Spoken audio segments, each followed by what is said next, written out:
नमस्कार दोस्तों, मैं हूँ लक्ष्मी और स्वागत है आप सभी को लक्ष्मी की कहानियाँ चैनल पर। आज मैं कार्तिक मास की बहुत सुंदर कथा सुनाने जा रही हूँ। कथा को अंत तक जरूर सुनिएगा। कथा अच्छी लगे तो एक लाइक देकर हमारे चैनल को सब्सक्राइब करके बेल आइकन को दबा के हमारे साथ जुड़े रहिएगा।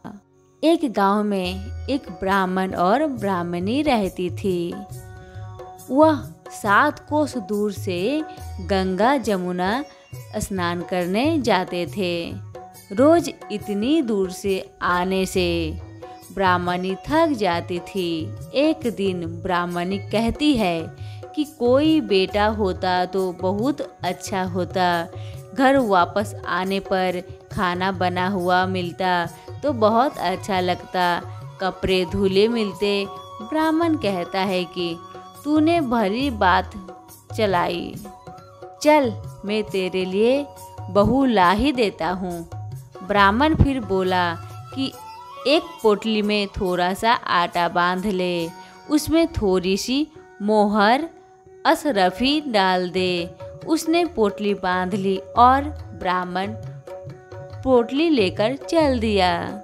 चलते चलते कुछ दूर में एक गांव में यमुना जी के किनारे बहुत सारी सुंदर लड़कियां अपने घर बनाकर खेल रही थी। उसमें से एक लड़की बोलती है कि मैं तो अपना घर नहीं बिगाड़ने दूंगी, मुझे तो रहने के लिए ये घर ही चाहिए। उसकी बात सुनकर ब्राह्मण के मन पर वही लड़की छा गई और मन ही मन सोचने लगा कि बहू बनाने के लिए यही लड़की ठीक रहेगी। जब वह लड़की जाने लगी तो ब्राह्मण भी उसके पीछे पीछे जाने लगे और जब वह लड़की अपने घर पहुंचती है तब बूढ़ा ब्राह्मण बोला, बेटी कार्तिक का महीना है, मैं किसी के यहाँ खाना नहीं खाता हूँ। तुम अपनी मम्मी से पूछो, क्या तुम्हारी मम्मी थोड़ी सी आटा को गूँथ कर मेरे लिए कुछ रोटियां बना देगी? अगर तुम्हारी मम्मी अभी आटा गूँथ कर रोटी बनाकर मुझे देगी तभी मैं खाऊंगा, वरना नहीं खाऊंगा। लड़की घर के भीतर जाती है और माँ को सारी बात बताती है कि बाबा ऐसे ऐसे कह रहे हैं। माँ कहती है, जा ये 4 रोटी है, बाबा को बोलो खा लेने के लिए।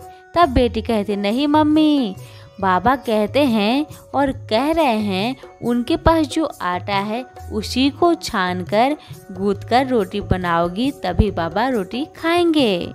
तब माँ अपनी बेटी से कहती है, ठीक है, जाओ बाबा से कहो आटा देने, मैं उसे छान कर गूँथ कर रोटी बनाकर मैं बाबा को दे दूंगी। जब माँ ने आटा को छानना शुरू किया तो उसमें ढेर सारा मोहर निकला। तो माँ सोचती है उसके घर ना जाने कितनी होगी। जब ब्राह्मण रोटी खाने बैठा तो लड़की की माँ बोली, बाबा तुम लड़के की सगाई करने जा रहे हो? बाबा बोला कि हाँ, मेरा लड़का तो काशी बनारस पढ़ने गया है, लेकिन अगर तुम कहो तो मैं खांड कटोरे से तेरी लड़की की ब्याह करके साथ ले जाऊंगा। अब लड़की की माँ बोलती है, ठीक है बाबा, और वह ब्याह कर लाया। घर आकर बोला, रामू की माँ दरवाजा खोलकर देखती है, मैं तेरे लिए बहू लेकर आया हूँ। आकर बहू का स्वागत करती है। अब ब्राह्मणी बोली, दुनिया ताने मारती थी, अब तू भी मार ले, हमारे तो 7 जन्म तक कोई बेटा बेटी नहीं है, तो बहू कहाँ से आएगी? ब्राह्मण बोला, ना तू दरवाज़ा तो खोल। ब्राह्मणी ने दरवाज़ा खोला तो सामने बहू खड़ी देखी। तब वह आदर सत्कार से बहू को अंदर ले आई। अब जब ब्राह्मण ब्राह्मणी नहाने जाते तो बहू घर का सारा काम कर लेती और अच्छा अच्छा खाना बनाती और सास ससुर के कपड़े धोती और रात के उनके पैर दबाती। इस तरह से काफ़ी समय बीत जाता है। सास बहू को सीख देती है कि बहू चूल्हे की आग ना बुझने देना और मटके का पानी खत्म ना होने देना। एक दिन चूल्हे की आग बुझ गई। बहू भागी भागी पड़ोसन के घर गई और बोली, मुझे थोड़ी सी आग दे दो, मेरे चूल्हे की आग बुझ गई है। मेरे सास ससुर सुबह 4 बजे से बाहर गए हुए हैं और वह थके हारे वापस आएंगे। मुझे उनके लिए खाना बनाना है। पड़ोसन कहती है, अरे तू तो बावली है, मुझे तो यह दोनों मिलकर पागल बना रहे हैं। इनका ना कोई बेटा है और ना ही कोई बेटी।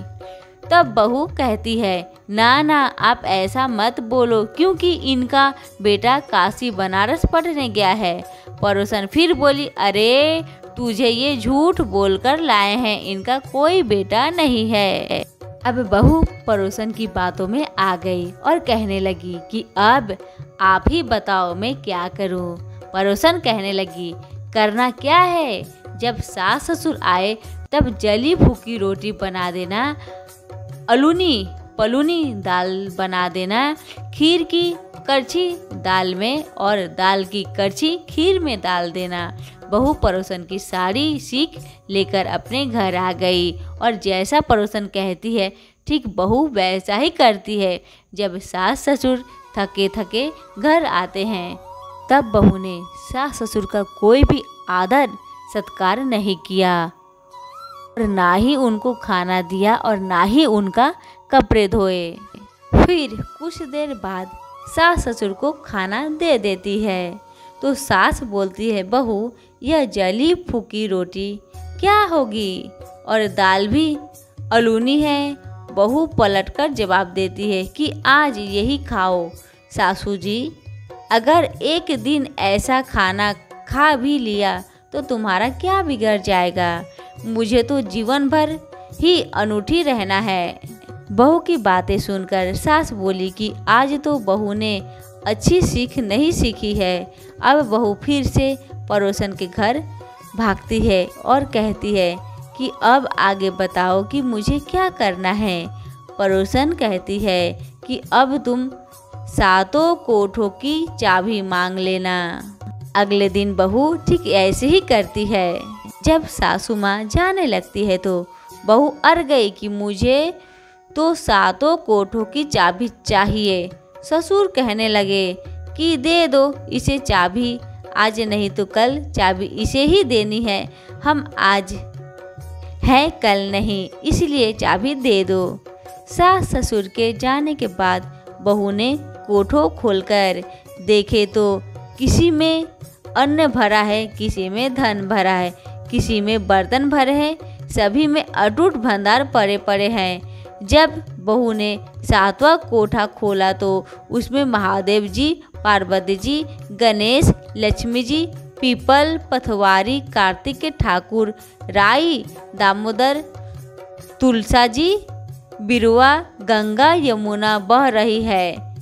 36 करोड़ देवी देवता भी विराजमान है और वहीं एक लड़का चंदन की चौकी पर बैठा है, माला जप रहा है।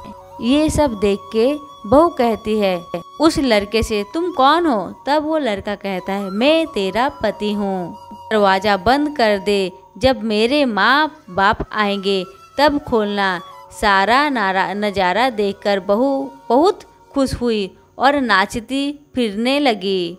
16 श्रृंगार कर सिंदूर वस्त्र पहन और सास ससुर का इंतजार करने लगी।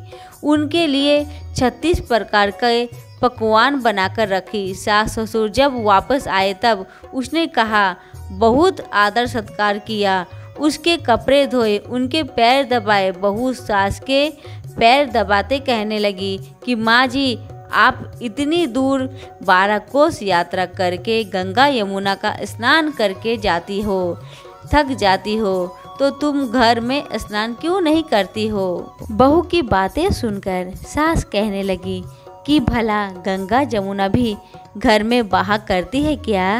बहू बोली, हाँ माँ जी, बहती है, चलो मैं आपको दिखाती हूँ। उसने 7वां कोठ खोलकर दिखाया तो उसमें गणेश, लक्ष्मी, महादेव, पार्वती, पीपल, पथवारी माता लहरा रही थी, तुलसा जी लहरा रही थी, कार्तिक के ठाकुर राई, दामोदर, गंगा, यमुना बह रही है। 36 करोड़ देवी देवता विराजमान है और वही तिलक लगाई चंदन की चौकी पर एक लड़का माला जप रहा है। माँ ने कहा कि तू कौन है? लड़का बोला, मैं तेरा बेटा हूँ।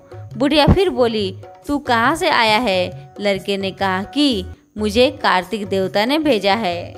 अब बुढ़िया कहती है कि बेटा, ये दुनिया कैसे जनेगी? कैसे जनेगा मेरा घर का धनी? क्या जनेगी देवरानी जेठानी? क्या जनेगा मेरा अगर बगर पड़ोस की? तू मेरा ही बेटा है। बुढ़िया ने विद्वान पंडितों से सलाह ली तो वह बोले, यार बहू बेटा साथ खड़े हो जाए और उस पार बुढ़िया खड़ी हो जाए।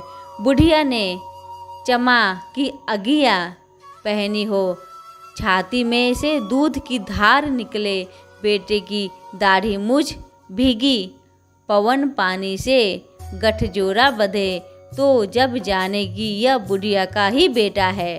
उसने ऐसा ही किया।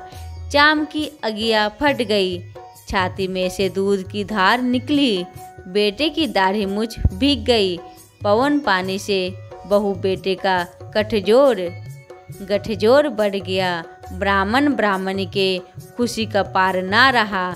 वे बहुत खुश हुए। हे कार्तिक के ठाकुर, राई, दामोदर, भगवान ने जैसे बहू बेटा उसको दिया वैसे सभी को देना।